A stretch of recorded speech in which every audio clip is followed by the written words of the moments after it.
Hello everybody and welcome to Kindwyn's Coastal Reads, and today I'm going to be reading to you a story from the Hans Christian Andersen, The Complete Fairy Tales. And the story I'm reading today is called 12 by the Mail. Alright, 12 by the Mail. It was bitterly cold, the sky gleamed with stars, and not a breeze was stirring. Bump! An old pot was thrown at the neighbor's house doors. Bang, bang, went the gun, for they were welcoming the new year. It was New Year's Eve. The church clock was striking 12. Tan-ta-ta-ra-ra! The mail came in. The great carriage stopped at the gate of the town. There were 12 persons in it. All the places were taken. Hurrah, hurrah, sang the people in the houses of the town, for the new year was being welcomed, and they had just risen with the filled glass in their hand to drink success to the new year. Happy New Year, was the cry. A pretty wife, plenty of money, and no sorrow or care.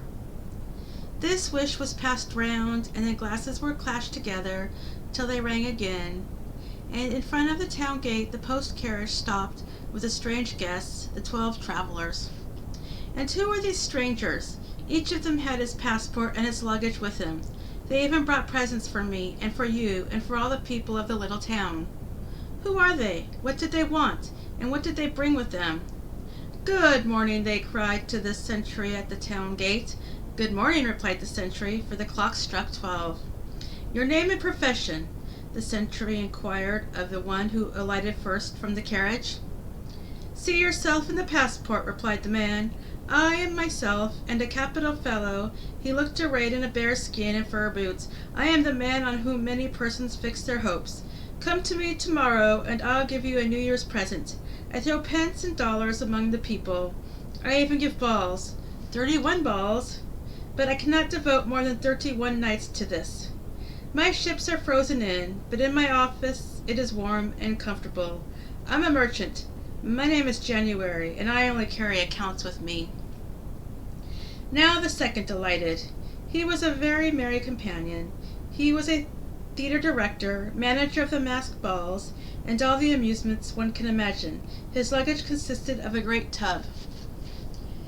We'll knock more than the cat out of the tub at the Shrovetide sports, said he. I'll prepare a merry tune for you and for myself too. I have the shortest lifetime of my whole family, for I only become 28. Sometimes they pop me in for an extra day, but I trouble myself very little about that. Hurrah!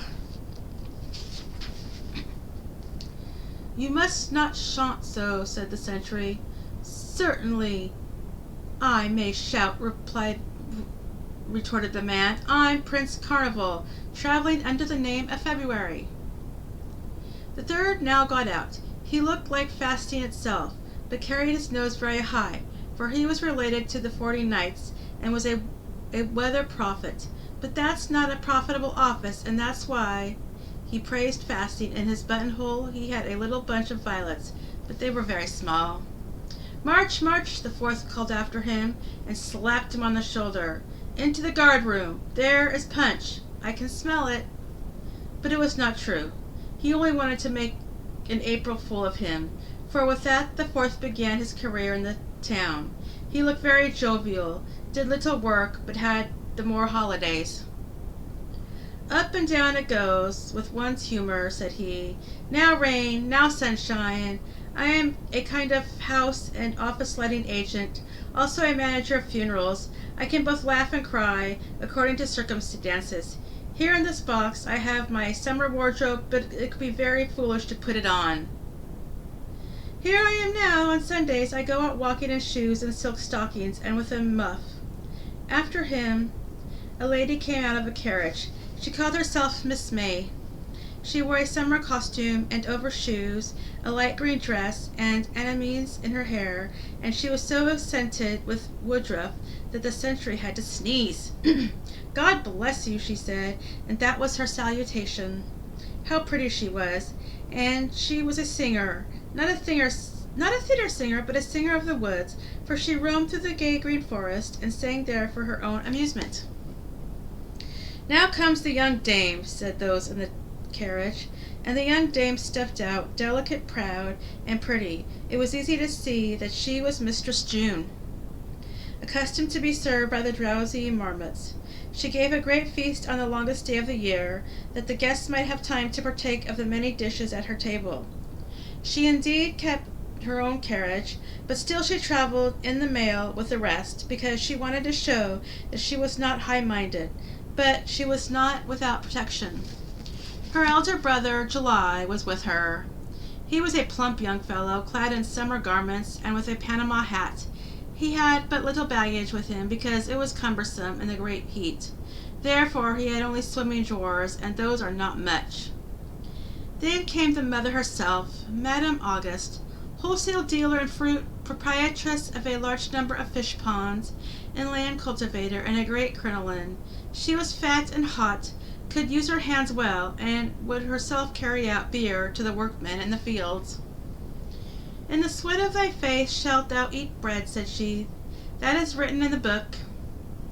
Afterwards one can have dancing in the greenwood and the harvest feasts. She was a thorough housewife.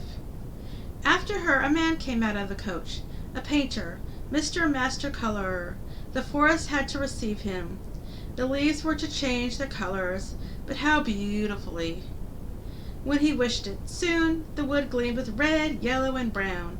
The master whistled like the black magpie, was a quick workman, and wound the brown-green hot plants round his beer jug. That was an ornament for the jug, and he had a good idea of ornament. There he stood with his color pot, and that was his whole luggage. A land proprietor followed him, one who cared for the plowing and preparing of the land, and also for field sports. He brought his dog and his gun with him, and had nuts and his game bag. Crack, crack! He had much baggage, even an English plough, and he spoke of farming, but one could scarcely hear what he said, for the coughing and gasping of his neighbor. It was November who came. He was very much plagued by a violent cold, so that I used a sheet and not a pocket handkerchief. And yet he said he was obliged to accompany the servant girls to their new winter places.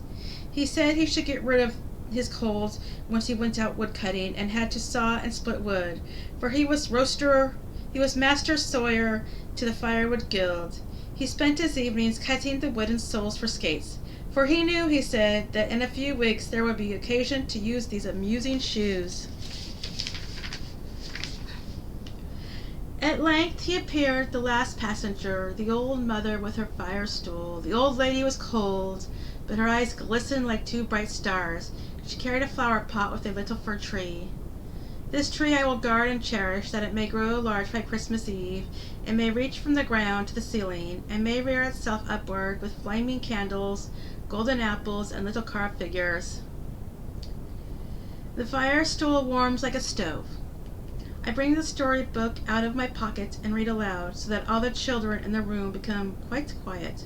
But the little figures and trees become lively, and the little waxen angel on the top spreads out his wings of gold leaf, flies down from his green perch, and kisses great and small in the room. Yes, even the poor children who stand outside singing the carol about the Star of Bethlehem. Well, now, the coach may drive away, said the sentry.